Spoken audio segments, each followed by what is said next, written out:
Regeneracija, to je res pomembno, ker dejansko se telo, če samo ležiš, pa možgan se ne izklopi, ne pride do take regeneracije, ne?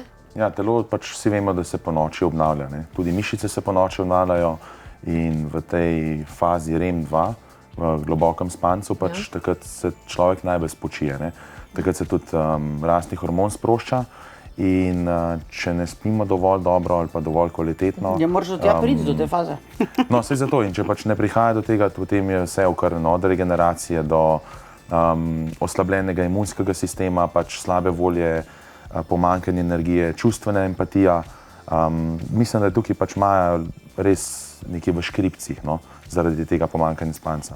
Veš kaj, ko začneš enkrat, veš, da takoj, ko se vležeš, če začneš razmišljati o nečem, o čemerkoli in se v neko kolo razmišljanja potegneš, takrat ne moreš zaspati in ne boš mogel, in bolj ko razmišljaš, bolj se sam se vrtiš v začaranem krogu in ne moreš zaspati. Ja. Moraš že prej, sploh začneš, po mojem, že moraš prav vedeti, če nisi tak zmatran, da samo padeš, to se vam tudi že zgodilo, če ni res to, pa vem, da imam probleme, pol že jaz predčasno se odločim, da ne bom o tem razmišljala, o ničemer in da nič ni pomembno, nič ni tako pomembno, da bi mi zdaj vzelo spanec.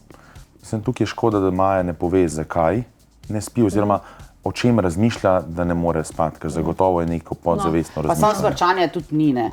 Je. Če nekdo smrči, ne moreš zaspati, pa da ga... Prej naj zaspi. Prej naj zaspi, ja. Ona mora zaspati pred tistim, ki smrči. Ja, to je pa težko. Jaz mislim, da bo Majda šla na kavč in mislim, da je to edina rešitev, ločene spalnice.